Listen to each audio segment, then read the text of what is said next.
Hər vaxtınız xeyir olsun, hörmətli tamaşaçılar, dəyərli izləyicilər. Qərbi Azərbaycan TV-də müzakirə vaxtı proqramında. Bugünkü proqramımızda bölgədə və regionda, dünyada baş verən hadisələrə diqqət çəkəcəyik. Təbii ki, söhbət ilk olaraq regionumuzdan gedir. Regionda nələr baş verir? Elə bax, ötən gündə, ötən həftənin ən mühüm hadisələrindən biri Antalya Diplomatik Forumunun keçirilməsi idi. Azərbaycan dövlət başçısı da bu forumda iştirak etdi. Bir çox dövlət rəhbərləri, təşkilat rəhbərləri bu forumda iştirak edirdi və bunun mühüm olan məqamları təbii ki, çoxdur. Bundan danışacağıq. Digər bir məqam da var. Gürcüstanın prezidenti sabah ölkəmizə səfərə gəlir. Bu səfərin əhəmiyyəti iki ölkə arasında Gürcüstan və Azərbaycan münasibətlərinin yüksək səviyyədə, üst səviyyədə olması regiona nə vəd edir? Bax, bundan da danışacağıq. Studiyamızın qonağı da var Ceyhun Məmmədov. Ceyhun müəllim, xoş gördük. Xoş gəlmisiniz. Ceyhun müəllim, ilk olaraq ondan başlayaq. Antalyada beynəlxalq forum keçirildi. Azərbaycan dövlət başçısı da orada iştirak etdi. Bir çox iki tərəfli görüşlər keçirdi. Bir çox geniş tərkibli görüşlərdə də iştirak etdi. Bax, sizcə bu forumun əhəmiyyətli edən məqamlar əsasən hansılardır və ümumiyyətlə bu regiondan, Azərbaycan-Türkiyə münasibətlərindən region necə faydalanır? Sizin də qeyd etdiyiniz kimi, əslində biz ümumi prosesə baxanda bu forumun keçirildiyi dövr olduqca düşündürücü bir dövrdür. Nə mənada? Bugün heç zaman olmadığımız qədər dünyamız gərgin və mürəkkəb bir mərhələyə daxil olub. Xüsusilə də bizim ətrafımızdakı proseslərdən gedir. Eyni zamanda Antalya forumu yaxın şərqdə yaranan yeni reallıqdan sonra keçirilir. Yəni, Türkiyənin bilavasitə iştirakı ilə yaxın şərqdə yeni bir reallıq yaradıldı. Yəni, Suriya konkret olaraq nəzərdə tutulur. Və Azərbaycan da bu prosesdə fəal şəkildə iştirak etdi. Bilirsiniz ki, Cənab Prezident Antalyada olanda Suriyanın hazırki lideri ilə görüşdü. Görüşlər keçirdi, bəli. Bəli, Azərbaycan Suriya öz dəstəyini ifadə etmişdi. Yəni, əslində bu region və bu regionda baş verən hadisələr Türkiyənin gələcəyini ciddi şəkildə təsir altına alan məsələlərdir. Ona görə forumun bu baxımdan əhəmiyyəti böyük idi ki, regionda, dünyamızda baş verən proseslər, Türkiyə prezidenti çox sərt növbətdə və açıqlamalar verdi. Yəni, söhbət yaxın şərqdə eyni zamanda yeni qarşıdurmaların baş vermə ehtimallarından gedir ki, və bu da əlavə bir gərginlik və münaqişə uzaqları yarada bilərdi. Burada bizim üçün önəmli məsələlərdən biri Cənab Prezidentin iştirakı, ayrı-ayrı ölkələrin liderləri ilə görüşü, birinci Türkiyə prezidenti ilə görüşü, verilən mühüm mesajlar, çıxışlar və xüsusilə də burada yenə də mən onun üzərində durmaq istəyirəm. Şimali Kipr Respublikasının prezidenti ilə Cənab Prezidentin görüşü. Bəli. Biz bunu bir müddət bundan əvvəl də müzakirə olundu. Azərbaycanda, yəni Azərbaycan Şimali Kiprə öz qardaş dəstəyini göstərir. Suriya isə bir müsəlman ölkəsi olaraq müsəlman həmrəyliyi çərçivəsində bu dəstəyini ifadə edir. Və burada təbii ki, bu görüşlərlə yanaşı mən düşünürəm ən önəmli görüşlərdən biri də üç ölkənin xarici İşlər nazirlərinin görüşüydü. Yəni Azərbaycan, Türkiyə, Gürcüstan və Ermənistan. Bəli. Və burada önəmli məsələ isə Ermənistanın bu forumda iştirakıdır. Düşünürəm ki, çox doğru bir qərar idi. Və Azərbaycan, Türkiyə, Ermənistan bu prosesdə fəal iştirak edir. Xüsusilə də Azərbaycanın Ermənistanla danışıqları. Düşünürəm ki, bu həm də yeni bir formatın göstəricisi kimidir ki, əslində əvvəl Qərbdə Avropa İttifaqının vasitəçiliyi ilə, Rusiyanın vasitəçiliyi ilə, amma Antalyadakı bu forumda, diplomatiya forumunda iki ölkənin xarici İşlər nazirlərinin iştirakı, Gürcüstan xarici İşlər nazirlərinin iştirakı və Türkiyənin bu prosesdə fəallığı da olduqca önəmli bir məsələdir. Və bu əslində biz həmişə müzakirə edirdik. 3 formatının biraz bir fərqli formatıdır. əslində bunu həm Azərbaycan prezidenti, həm Türkiyə prezidenti təklif etmişdi ki, yəni 3 formatda və ya 6-lı formatda biz görüş keçirə bilərik. Hazırki formatda 4 ölkənin iştirakı ilə bu müzakirələr aparıldı. Təbii ki, burada Rusiya da yəni forumda iştirak edirdi. Digər dövlətlərdən də iştirak edənlər vardı. Bizim üçün önəmli olan odur ki, növbəti dəfə cənab prezidentin iştirakı ilə Azərbaycan öz mesajlarını verdi. Türkiyə prezidenti, Azərbaycan prezidenti görüşdülər. Bu da bizim əməkdaşlığımızın, əlaqələrimizin daha da möhkəmlənməsinə, daha da genişlənməsinə öz töhfəsini verəcək. Cihman, burada maraqlı olan məqamlardan biri də odur ki, biz yeni dünya düzənindən danışırıq, yeni bir qütbləşmədən danışırıqsa, Cənubi Qafqazda, regionda Azərbaycan da önə çıxan dövlətlərdən biri kimi söz sahibi olur. Yəni, bax, bu Antalya forumunda Azərbaycan dövlət başçısının o apardığı danışıqlar, müəyyən o qlobal məsələlərdə məhz öndə olması, dövlətin marağından çıxış etməsi də, bu da bir daha Azərbaycanın öz yerini bəlirlədiyini, dünya düzənində xüsusi yerə sahib olduğunu göstərir. Bəli, əslində proseslər çox sürətlə gedir. Yəni, Azərbaycan xüsusilə də Qarabağla bağlı yeni reallıq yaratdıqdan sonra bölgənin lider dövlətidir. Yəni, əslində əvvəl də bu liderlik xüsusiyyətlər Azərbaycanda var idi. Amma bugün Qarabağda yaratdığımız yeni reallıq, Azərbaycan-Türkiyə müttəfiqliyi, Azərbaycan sürətli inkişafı, ordusunu gücləndirməsi, Qərbin enerji təhlükəsində fəal rol oynaması, Qafqazın aparıcı bir ölkəsinə çevrilməsi bu olduqca önəmli bir məsələdir. Yəni, söhbət ondan gedir ki, bugün bunu bir neçə dəfə cənab prezident də qeyd etmişdi. Yəni, bölgəmizdə Azərbaycan iştirakı olmadan heç bir layihə həyata keçirilə bilməz. Bəli. Bu önəmli bir məsələdir. Yəni, bu müddətdə Azərbaycan özünün enerji layihələrini daha da şaxələndirdi, özünün kommunikasiya layihələrini inkişaf etdirdi, dəmir yolu xətti, neft xətti, qaz xətti, eləcə də dəniz vasitəsilə yük daşıma, orta dəhliz, Çinlə münasibətlər, əlaqələr, yaşıl enerji, yəni Azərbaycanın bir çox təşəbbüslərdə öndə olması, təşəbbüslərlə çıxış etməsi və prosesə başlaması. İndi baxın, yəni biz bu sadə bir məsələ gəlməsin. Yəni baxın, Cənub qaz dəhlizi 3500 kilometr uzunluğunda Azərbaycan öz qazını Avropaya çəkibdir. Türkiyəyə Azərbaycanın nefti gedir. İndi dəniz vasitəsilə razılaşmalar var. Elektrik xətlərinin çəkilməsi, yaşıl enerji, günəş enerjisi, külək enerjisi. Yəni, biz deyə bilərik ki, o mənada çoxu istəməsə də bugün Azərbaycan bölgəmizdə bir lider dövlətə çevrilib və bu lider dövlət mövqeyini də qoruyur. Ona görə Azərbaycanla hesablaşırlar və hesablaşmağa məcburdular. Və təbii ki, burada da yəni Azərbaycan-Türkiyə işbirliyi, yəni bunun strateji müttəfiqlik səviyyəsinə çıxması, Azərbaycanın Türkiyənin yanında hər zaman olması, Türkiyənin Azərbaycanın yanında olması, bunlar önəmli məsələlərdir. İndi biz ümumi baxanda, mən biraz bundan əvvəl yenə də dedim, Azərbaycanın əsas üstünlüyü müstəqil siyasət həyata keçirməyindədir. Azərbaycan bugün heç kimdən maliyyə asıllığında deyil.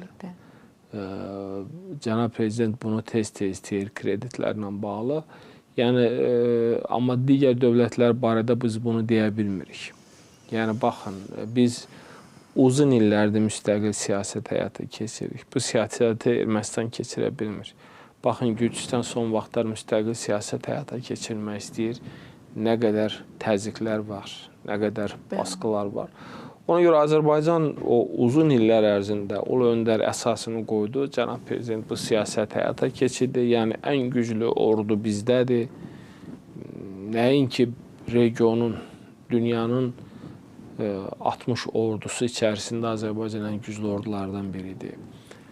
Ətrafda heç bir münaqişə həll olunmayıb. Biz münaqişəmizi həll etmişik. Əmin-amanlıq var, sabitlik var, istiqrar var. Və bütün bunlarda təbii ki, Azərbaycan gücünü artırır. Heç kim Azərbaycanın daxili işinə qarışa bilmir.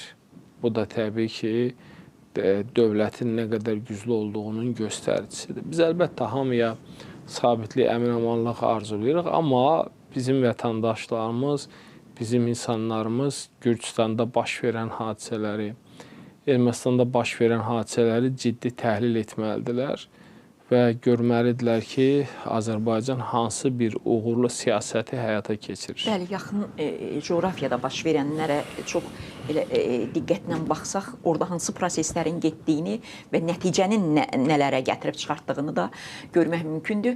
Ceyhun, bu Antalya forumunun əhəmiyyətindən danışanda bir məqam, bir üstün məqamı da odur ki, Qərbi Azərbaycan məsələsi məhz o forumda bir daha səsləndirildi. Nəzərə alsaq ki, orada kifayət qədər müxtəlif dövlətlərdən nümayəndələr var idi.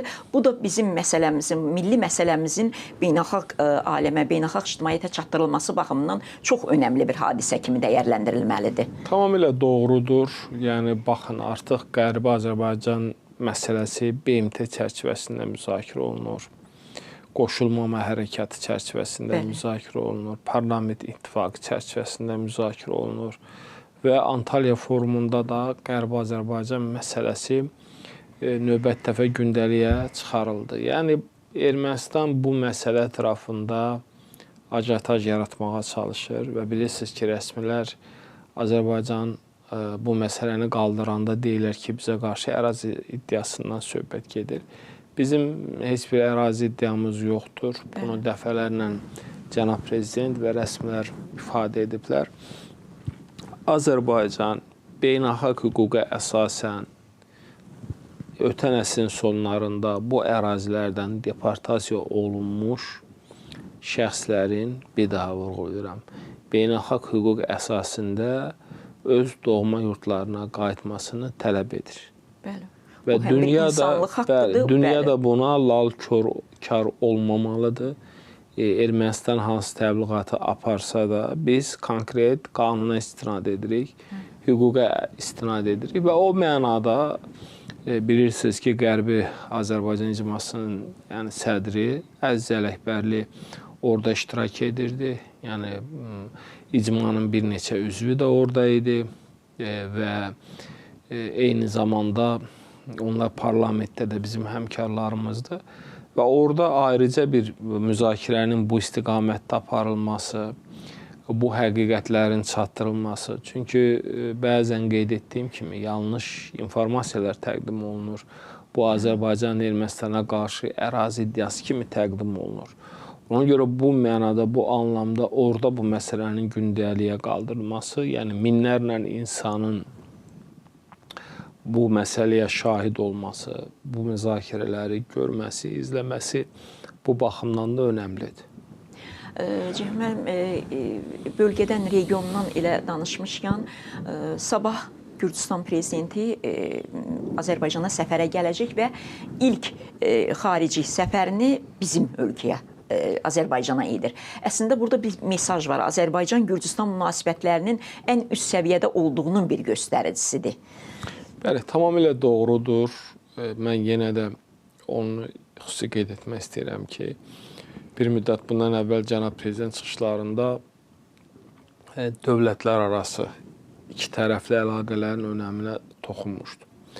Əslində, biz əvvəlki dövrə baxanda Avropa təsisatları, Avropa İttifaqı və s. qurumlar Gürcüstanı fərqli bir istiqamətə yönləndirirdilər. Və təbii ki, bizlə münasibətləri yaxşı olmadığına görə də digər dövlətləri də bizlə əlaqələri o qədər də gücləndirməməyə çağırırdılar. Amma indi bu uzaq görən bir siyasətdir. Bu sıradan bir siyasət deyil. Baxın, son dönəmlər Avropa təsisatları ilə Gürcüstan hakimiyyəti arasında qarşıdurma yarananda Gürcüstan hakimiyyətinin açıq-aydın mövqeyini dəstəkləyən yeganə dövlət Azərbaycandır.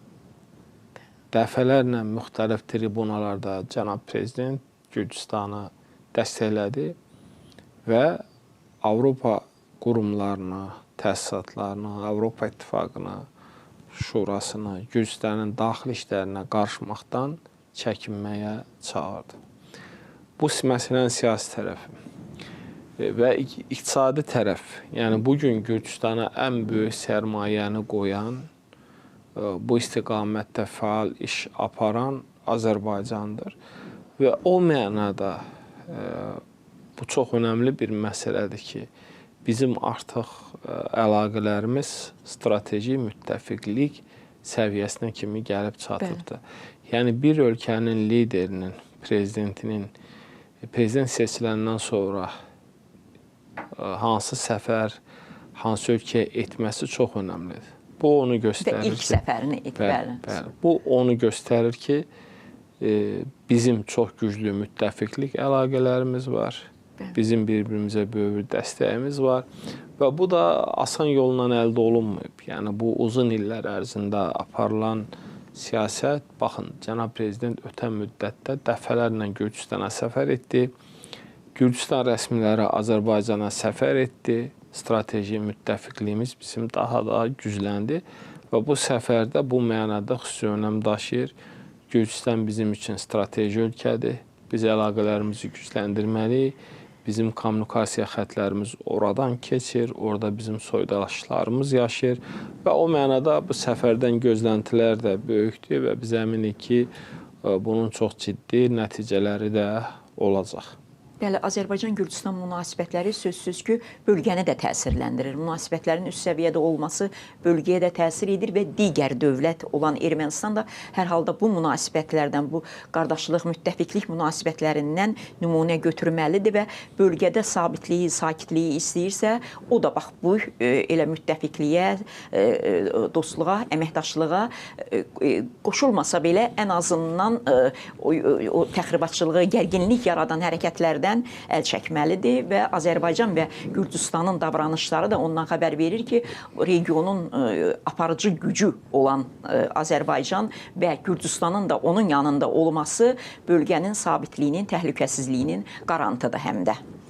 Bəli, tamamilə doğrudur. Yəni, bilirsiniz ki, Üç Cənub Respublikası dəfələrlə cənab prezident məsələni qeyd etmişdi. Burada dalan dövlət Ermənistandır. Ermənistan siyasətini dəyişməlidir. Bəli, Ermənistan siyasətini dəyişməlidir. Cənab prezident elə həm də çıxışlarının birində qeyd etdi. Səhv etmirəmsə, ADA Universitetində çıxış edərkən dedi ki, Ermənistan regionun inkişafdan saxlayır. Onun təxribatçı hərəkətlərə yol verməsi, müxtəlif dövlətlərin çətiri altında onların diktəsi ilə hərəkət etməsi hər halda regiona təsir edir və bundan zərəri Ermənistan daha çox təbii ki, zərər görür və bunu anlamalı və qəbul etməlidirlər. Çox təşəkkür edirəm. Cəhmən, sağ olun. Hesab edirəm ki, tamaşaçılarımız da razı qaldılar geniş, aydın, əhatəli fikirlərinizə görə. Sağ olun. Belə, siz də sağ olun, hörmətli tamaşaçılar. Bizi izləməkdə davam edin. Biz yenə də görüşəcəyik. Amma hələlik burada studiyamızda. Qərbi Azərbaycana isə mütləq qayıdacağıq. Sağ olun, salamat qalın.